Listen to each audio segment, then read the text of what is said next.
Hello everyone, পর্যায়কাল সিরিজের দ্বিতীয় পর্বে সবাইকে স্বাগতম। তো এই সিরিজের প্রথম পর্বে আমরা আলোচনা করেছিলাম পৃথিবীর ব্যাস বরাবর টানেলে কোনো বস্তুর পর্যায়কাল। তো পর্ব 2তে আমরা আলোচনা করব হচ্ছে যে পৃথিবীর যা বরাবর টানেলে কোনো বস্তুর পর্যায়কাল। তো এটা চিত্রটা কীরকম হবে তোমরা এখানেই দেখতে পাচ্ছ। তো এটাও আমরা পর্ব 1-এর মতো দুইটা মেথডে আলোচনা করব, প্রথমে মেথড 1, মেথড 2। তো দেখবা যে দুইটা মেথড থেকে তোমার দুই রকম সমীকরণ আসে। তো দুইটা সমীকরণের চেহারা ভিন্ন হলেও তাদের মানগুলোও কিন্তু সেম আসবে। তো চলো শুরু করা যাক। তো প্রথমে আমরা মেথড 1 নিয়ে আলোচনা করি। তো টপিকটা হচ্ছে যে যা বরাবর টানেলে কোনো বস্তুর পর্যায়কাল। ওকে, তো চিত্রটা দেখতে পাচ্ছ এখানে যে পৃথিবীর ব্যাসের সমান্তরাল একটা যা নিলাম, ওই যা বরাবর আমরা একটা টানেল খনন করলাম বা সুড়ঙ্গ খনন করলাম এবং ওইখানে আমরা একটা বস্তু ছেড়ে দিলাম। তাহলে ছেড়ে দেওয়ার ফলে এই বস্তুটা যে যখন পরিভ্রমণ করবে এই রাস্তা দিয়ে, তখন তার গতিপথটা সিম্পল হারমোনিক মোশন হবে কি না। যদি সিম্পল হারমোনিক মোশন হয় তাহলে তার পর্যায়কালের সমীকরণটা কীরকম সেটাই দেখব। তো প্রথমে ধরে নেই যে বস্তুটার ভর হচ্ছে যে আমার এম, স্মল এম, আর এটা হচ্ছে যে পৃথিবীর সেন্টার, এবং এটাকে আমি নাম দিলাম হচ্ছে যে ধরো ও পয়েন্ট নাম দিলাম। আর পৃথিবীর ব্যাসার্ধ তো হচ্ছে যে আর, তো এই পৃথিবীর ব্যাসার্ধ ধরলাম, এটা হচ্ছে যে আমার আর ব্যাসার্ধ। ওকে, তাহলে তো এই বস্তুটা যখন এখান দিয়ে যখন যাত্রা শুরু করছে, তো একটা সময় পর সে এই বিন্দুতে আসবে। তো আমি ধরে নিলাম এই বিন্দুটা হচ্ছে যে আমার পি বিন্দু, আর বস্তুটা যখন এই পথে যখন পরিভ্রমণ করবে তখন তার কিন্তু সাম্যাবস্থা হবে কিন্তু এই লাইন বরাবর, অর্থাৎ পৃথিবীর সেন্টারগামী যে লাইনটা, এটাই হবে তার সাম্যাবস্থা। তো আমরা ধরে নিলাম পি বিন্দু থেকে এই সাম্যাবস্থার দূরত্বটা হচ্ছে যে এক্স ডিস্টেন্স। তো এটাকে আমরা ধরে নিলাম এক্স দূরত্ব। তো বস্তুটা তো এখন আছে কোন বিন্দুতে? পি বিন্দুতে আছে বস্তুটা। আচ্ছা, তো এই পি বিন্দুতে আসার ফলে তার অভিকর্ষ ত্বরণটা কত সেটা একটু দেখি। যে যখন সে ভূপৃষ্ঠে ছিল তখন তার অভিকর্ষ ত্বরণ কি? জি হবে। যখন সে পি বিন্দুতে আসছে তখন তার অভিকর্ষ ত্বরণ কত হবে বলো তো? দেখো পি বিন্দুটা কি আমার এই যে ভূমি থেকে যদি আমি ধরি যে এইচ দূরত্ব সে গভীরে আছে, তাহলে এই পয়েন্টে আসা তার অভিকর্ষ ত্বরণ যদি আমি ধরি জি প্রাইম, তাহলে কিন্তু আমি জানি যে জি প্রাইম ইজ ইকুয়াল টু আমরা লিখতে পারি জি ইন্টু 1 মাইনাস এইচ ডিভাইডেড আর।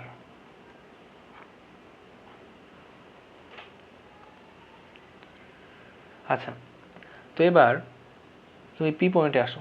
আচ্ছা, পি পয়েন্টে চিন্তা করো যে এখানে যদি আমরা বস্তুটার যদি ওজনটা যদি বের করতে চাই, তাহলে বস্তুর ওজন কোন দিকে হবে একটু চিন্তা করো তো, যে বস্তুর ওজনটা কোন দিকে হবে। যে পি পয়েন্টে এসে যদি আমরা ওজন বের করতে চাই, যে ওজনের ডিরেকশনটা কোন দিকে হবে সেটাকে ফাইন্ড আউট করো। যে ওজনের ডিরেকশন কি আমার এই যে লাল লাইন বরাবর হবে নাকি গ্রিন লাইন বরাবর হবে, একটু চিন্তা করো তো। দেখো ওজনের ডিরেকশনটা কিন্তু আমার কি হবে, এই যে লাল লাইন বরাবর হবে। কারণ যে পৃথিবীর উপরে বা পৃথিবী থেকে কিছু গভীরে বা পৃথিবী থেকে এই উচ্চতায় তুমি যখনই অভিকর্ষ ত্বরণ নির্ণয় করবা বা অভিকর্ষ ত্বরণ থেকে যখন তুমি ওজনটা বের করবা, ওই ওজনের ডিরেকশন কিন্তু সবসময় পৃথিবীর সেন্টারটা দিয়ে যাবে। তাহলে পি বিন্দুতে যখন আমি বস্তুটার ওজনটা যখন নির্ণয় করব, ওই ওজনের ডিরেকশনটা কিন্তু আমার এই সেন্টার দিয়ে যাবে। দ্যাট মিনস আমার ওজনটা আমার এই যে পৃথিবীর সেন্টার বরাবর কাজ করবে। কিন্তু এখানে দেখো বস্তুটা কি পৃথিবীর সেন্টার বরাবর যাইতেছে না, বস্তু কিন্তু পৃথিবীর সেন্টার বরাবর যাচ্ছে না, বস্তুটা যাচ্ছে এই যে সবুজ রেখাটা বরাবর। তো আমার এখন কাজ হচ্ছে যে এই ওজনের একটা উপাংশ সবুজ রেখা বরাবর নেওয়া লাগবে। কেন নেওয়া লাগবে? ওই যে একটু আগে বললাম যে বস্তুটা তো আমার লাল রেখা বরাবর তো যাচ্ছে না, বস্তুটা যাচ্ছে কোন দিক বরাবর? এই যে এই সবুজ রেখাটা বরাবর যাইতেছে। তাহলে যে রেখা বরাবর যাইতেছে ওই রেখা বরাবর আমার ফোর্সটা কাউন্ট করা লাগবে। তো ওজন যেহেতু আমি বলতে পারবো এখান থেকে, তাহলে তার ওজনটা কত হবে? যে লাল রেখা বরাবর এম জি প্রাইম। তাহলে সবুজ রেখা বরাবর আমি যদি এটাকে যদি আমি থিটা ধরি, যে ধরো এই অ্যাঙ্গেলটাকে উলম্বের সাথে অ্যাঙ্গেলটাকে আমি নাম দিলাম থিটা, তাহলে লাল রেখা বরাবর যদি আমার ওজনটা কাজ করে, তাহলে সবুজ রেখা বরাবর ওজনের একটা উপাংশ কাজ করবে এবং ওই উপাংশটা হবে কি কস থিটা। ঠিক আছে, তো আমরা লিখি যে এখানে আমাদের পি পয়েন্টে কার্যকর বল F P is equal to আমরা লিখবো যে এম ইন্টু এই যে অভিকর্ষ ত্বরণের এই উপাংশটা অর্থাৎ জি প্রাইম কস থিটা। তো আশা করি সবাই এটা বুঝতে পারছো যে কেন আমি কস থিটাটা আনলাম। কারণ তার মেইন ওজনটা কাজ করতেছে এদিক বরাবর, কিন্তু বস্তুটা যাচ্ছে হচ্ছে এদিক বরাবর। সো তার ওজনের এই উপাংশটা আমার কাউন্ট করা লাগবে। ওকে, তো এবার লিখি যে জি প্রাইম সমান তো আমরা জানি ওইটা, যে এম ইন্টু জি প্রাইমের জায়গায় লিখলাম জি ইন্টু 1 মাইনাস এইচ ডিভাইডেড আর, আর এখানে থাকলো আমার কস থিটা।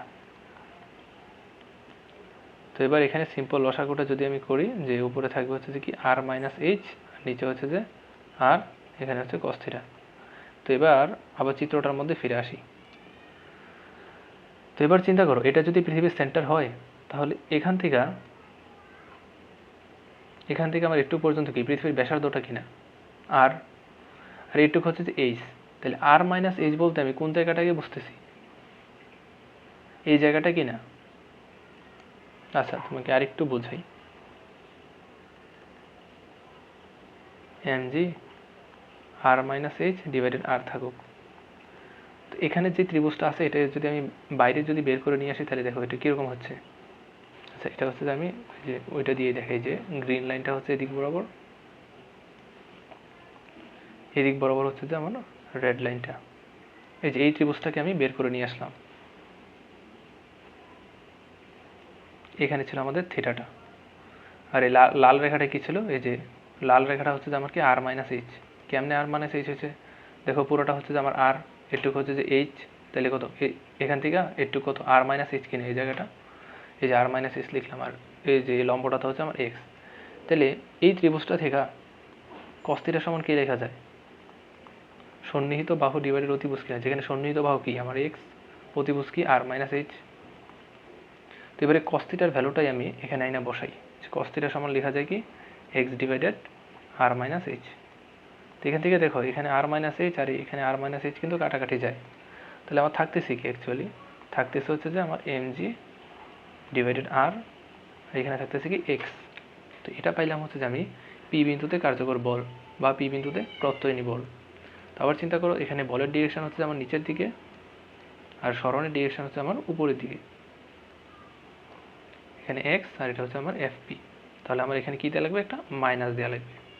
তো এটাকে সেমভাবে তুমি ওই যে সিম্পল হারমোনিক মোশনের প্রত্যয়নী বলের ইকুয়েশনটার সাথে মিলাও যে এফ ইজিক্যাল টু কি ছিল যে মাইনাস কে এক্স। তো এটার সাথে যদি মিলাই তাহলে আমি এখান থেকে কে সমান পাচ্ছি কি যে এমজি ডিভাইডেড আর।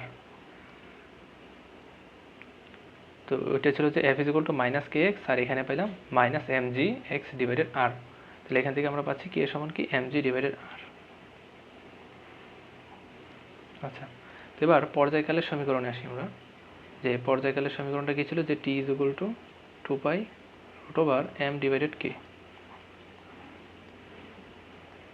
এবার কে এর জায়গায় এই ভ্যালুটা বসাই। 2 পাই উপরে হচ্ছে যে এম আর নিচে হচ্ছে যে কি এম জি ডিভাইডেড আর। তাহলে এখান থেকে আমরা টি সমান পাচ্ছি হচ্ছে যে 2 পাই এম কাটাকাটি যায় আর নিচের আরটা আমার উপরে চলে আসে। তাহলে আমরা পাইলাম হচ্ছে যে এখানে আর ডিভাইডেড জি।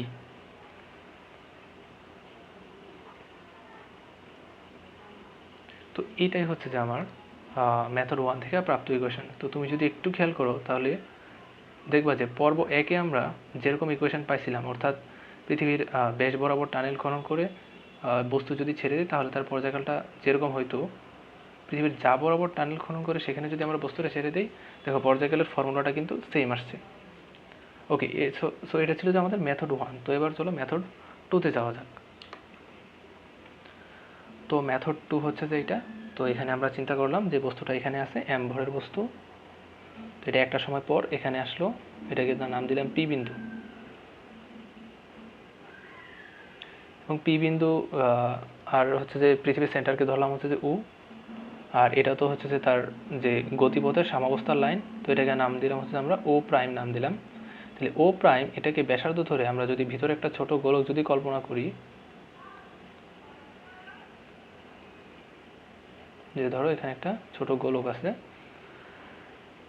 এই সরি এখানে তোমার ওপি ও প্রাইম পিটা ব্যাসার্ধ না, অ্যাকচুয়ালি ওপিটা হচ্ছে যে ব্যাসার্ধ।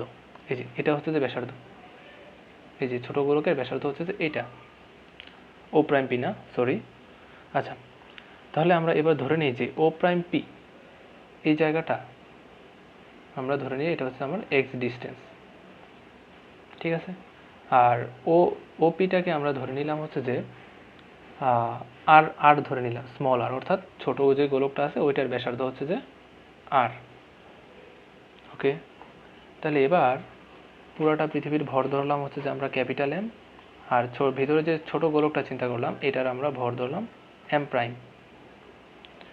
তাহলে পুরোটা পৃথিবীর ঘনত্ব যদি রো হয় তাহলে ছোট গোলকটার ঘনত্ব কি হবে আমার একই হবে, কারণ কি এই গোলকটা তো আমার পৃথিবীর মধ্যেই তো আছে, তাহলে পৃথিবী আমার যে উপাদান দিয়ে তৈরি এই গোলকটাও কিন্তু আমার সেম উপাদান দিয়েই তৈরি, তাহলে তাদের যে ঘনত্বটা অর্থাৎ এটা হচ্ছে পৃথিবীর গড় ঘনত্ব, এটা কিন্তু আমার সেম হবে।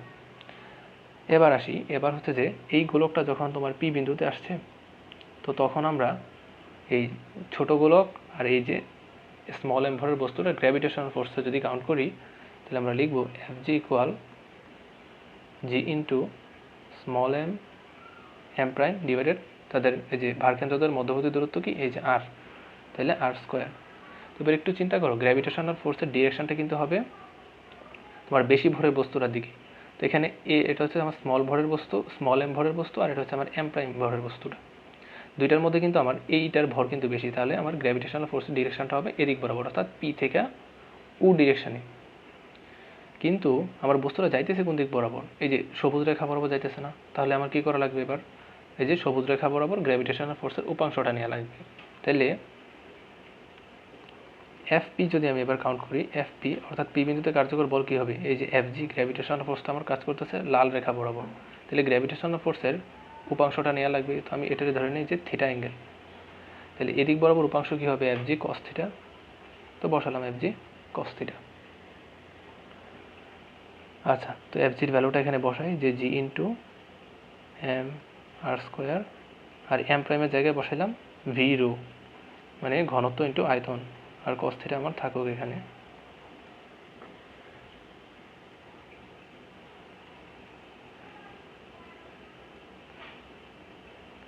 তো এবার আয়তনের জায়গায় বসাই কত, ওই যে 4/3 পাই আর কিউব।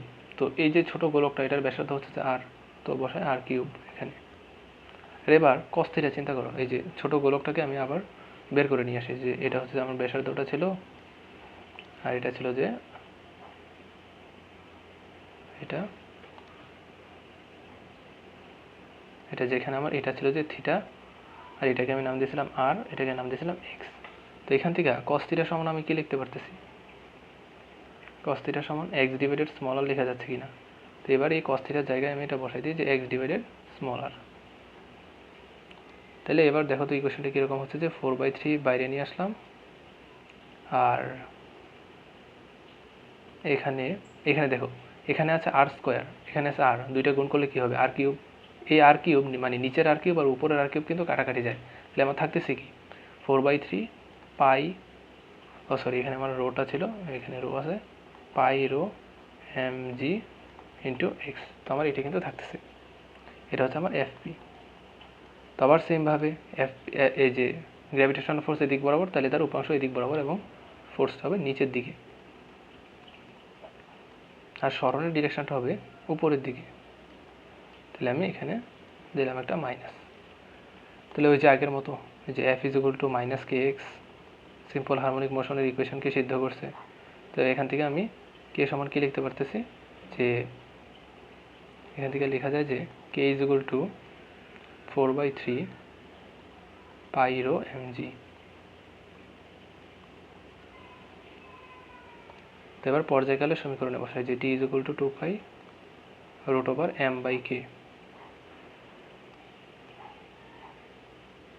উপরে হচ্ছে এম, নিচে হচ্ছে কে, কে এর জায়গায় এটা বসাই দিই 4/3 পাই রো এম জি।